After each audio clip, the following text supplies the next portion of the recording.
কোরআনের 4টি ফিচার একসাথে উল্লেখ করেছেন। আল্লাহ তাআলা কোরআনকে এই আয়াতে বলেছেন যে ওয়ানাজ্জালনা আলাইকাল কিতাবা তিবয়ানান লিকুল্লি শাই।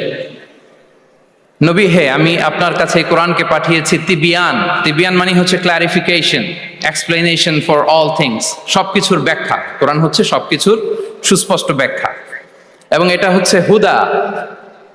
2 নম্বর ফিচার হচ্ছে কোরআন হচ্ছে হুদা, গাইডেন্স, যেটা আপনাদের এই কনভেনশনের থিমের সাথে প্রাসঙ্গিক। কারণ এবারের কনভেনশনের থিম হচ্ছে আল কোরআন গাইডেন্স ফর হিউম্যানিটি। তো কোরআন 1 নম্বরে হচ্ছে ক্লারিফিকেশন বা এক্সপ্লেনেশন, তারপর কোরআন হচ্ছে গাইডেন্স, এরপর আল্লাহ বলেছেন রাহমা, মার্সি, এবং আয়াতের সবশেষে আল্লাহ বলেছেন যে এটা হচ্ছে বুশরা লিল মুসলিমিন, glad tidings for the believers. তো এই 4টা ফিচারের মধ্যে আমি কোরআন যে হুদা, কোরআন যে গাইডেন্স, এটা নিয়ে কিছু আলোকপাত করবো ইনশাআল্লাহ বিইذনিল্লাহ।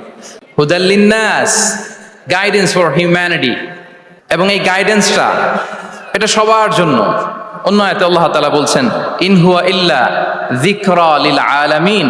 এই কোরআনটা হচ্ছে রিমাইন্ডার ফর হোল ওয়ার্ল্ড, গোটা বিশ্বের জন্য কোরআনটা হচ্ছে গাইডেন্স বা reminder, including jinnkind and mankind. যদি প্রথম আয়াতে আল্লাহ বলেছিলেন বুশরা লিল মুসলিমিন, কিন্তু এই আয়াতে আমরা দেখলাম যে এটা হচ্ছে যিকরা লিল আলামিন, গোটা বিশ্বের জন্য এটা রিমাইন্ডার, ম্যানকাইন্ডের জন্য রিমাইন্ডার, জিনকাইন্ডের জন্য রিমাইন্ডার। এবং জিনেরা, জিনকাইন্ড, জিন জাতি এটা স্বীকার করেছে যে কোরআন মানুষকে পথ দেখায়, বিশ্ববাসীকে পথ দেখায়। তারা যখন তায়েফে বিষ্ণু ঈসা ইসলামের কণ্ঠে সর্বপ্রথম তারা কোরআনিক রিসাইটেশন তারা শুনলো, তারা যেটা বলেছিল আল্লাহ তাআলা সরাসরি কোট করেছেন কোরআনে, সেটা তারা বলেছিল ইন্না সামি'না কুরআনান আজাবা ইয়াহদি ইলা রুশদি ফাআমান্না বিহি, indeed we have heard an amazing Quran and it guides to the right path. আমরা একটা অসাধারণ কোরআন শুনেছি এবং এটা ইয়াহদি ইলা রুশদ, গাইড করে, পথ দেখায় সঠিক রাস্তায়। তো আমরা বুঝতে পারলাম কোরআন হচ্ছে গাইডেন্স, আমাদেরকে পথ দেখায়। কোরআন গাইডেন্স হওয়ার সবচেয়ে বড় কারণ হচ্ছে কোরআন হচ্ছে এই পৃথিবীর সবচাইতে the most interactive and relevant book to human being. সবচাইতে জীবন ঘনিষ্ঠ এবং প্রাসঙ্গিক কিতাব হচ্ছে আল কোরআন। কিতাবটার নাম কি? সবাই বলুন একসাথে, কি নাম? সবচাইতে প্রাসঙ্গিক, জীবন ঘনিষ্ঠ, the most interactive book ever in the world. এর কারণ হচ্ছে এর আগে যত আসমানি কিতাব এসেছিল সবগুলো কিন্তু একবারে নাজিল হয়েছে এট এ টাইমে। তাওরাত মুসা আলাইহিস সালামের উপর একবারে নাজিল হয়ে গিয়েছে একসাথে। ইনজিল ঈসা আলাইহিস সালামের উপর একবারে নাজিল হয়েছে। জাবুর দাউদ আলাইহিস সালামের উপর একবারে নাজিল হয়েছে। কোরআনও কি একবারে নাজিল হয়েছে? হ্যাঁ, একবারে নাজিল হয়েছে না, 23 বছরের 23 ইয়ার্সের লং পিরিয়ড অফ টাইমে একটু একটু করে নাজমান নাজমান হাসবা হাওয়াইজিল বাশার, মানব জাতির প্রয়োজনের তাগিদে, তাই না, প্রেক্ষাপটের আলোকে নাজিল হয়েছে। প্রথম নাজিল হয়েছে মক্কায়, তারপরে মদিনায়, বিভিন্ন জায়গাতে। আপনারা জানেন যে কোরআনের প্রথম আয়াত নাজিল হয়েছে মসজিদুল হারাম থেকে 10 কিলোমিটার উত্তর পূর্ব দিকে জাবালে নূর আছে, একটা পাহাড়, 634 মিটার উঁচুতে একটা কেইভ আছে, গারে হেরা। ওই হেরা গুহায় শুরু হলো কোরআনের এই নাজিল হওয়ার প্রক্রিয়া। এরপর রাসূল সাল্লাল্লাহু আলাইহি ওয়াসাল্লাম মক্কা থেকে মদিনায় গেলেন, সেখানেও নাজিল হতে লাগলো। এই কোরআন কখনো নাজিল হয়েছে ঘরের ভেতরে, কোরআন কখনো নাজিল হয়েছে বাজারে, কোরআন কখনো নাজিল হয়েছে সফরে, এই কোরআন কখনো নাজিল হয়েছে যুদ্ধের ময়দানে, এই কোরআন কখনো নাজিল হয়েছে আল্লাহর আরশে। তার মানে রাসূল যেখানে, কোরআনও সেখানে। কতটা ইন্টারেক্টিভ কিতাব!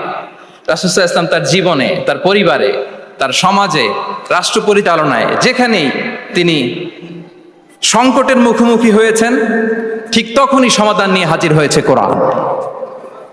এজন্য এটা হচ্ছে the most interactive and relevant book to human being, সবচাইতে প্রাসঙ্গিক, জীবন ঘনিষ্ঠ একটা কিতাব। এবং এই কোরআনকে আল্লাহ তাআলা লাইট বলেছেন, আলো। ওয়া আনজালনা ইলাইকুম নূরাম মুবিনা, নবী হে, আপনার কাছে আমি লাইট পাঠিয়েছি। কোরআন এটা আলো, কারণ পথ দেখাতে হলে তো লাইট লাগবে, যেটা আপনাকে পথ দেখাবে, তার মধ্যে যদি আলো না থাকে সে পথ দেখাতে পারবে নাকি?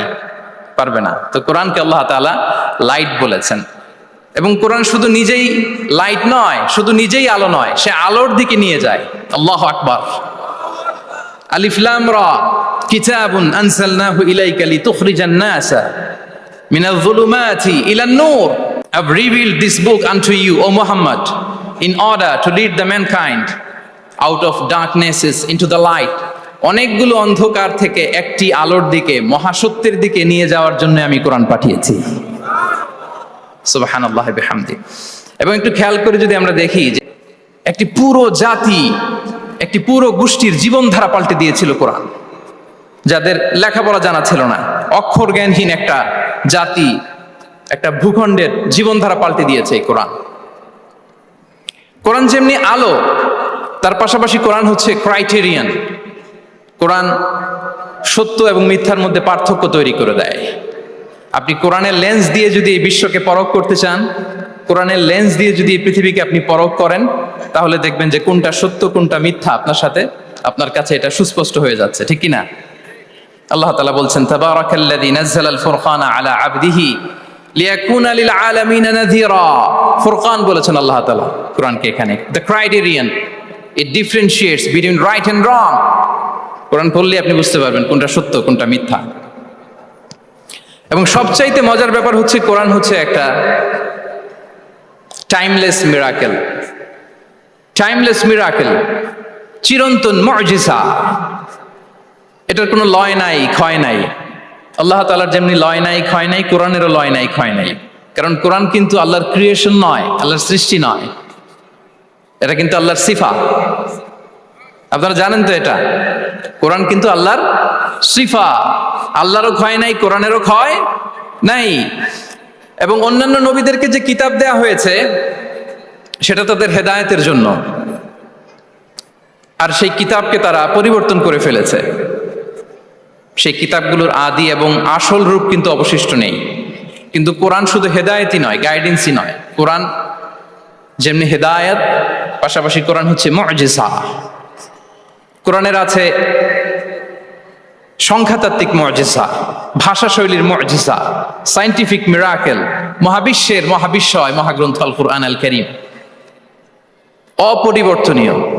Up until the day of judgement, কিয়ামত পর্যন্ত এটা অপরিবর্তনীয় থাকবে। এই মুজিজা কিয়ামত পর্যন্ত থাকবে।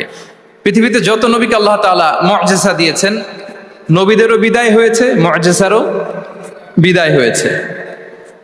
নবীরা চলে গিয়েছেন, সাথে সাথে মুজিজাও চলে গিয়েছে। আল্লাহ নবী দাউদ আলাইহিস সালামকে আল্লাহ মুজিজা দিয়েছিলেন। তিনি লোহা ধরলে লোহা গলে নরম হয়ে যেত, উনি এটা দিয়ে আর্মর বানাতেন, যুদ্ধাস্ত্র বানাতেন। ওয়া আলান্না লাহুল হাদিদ।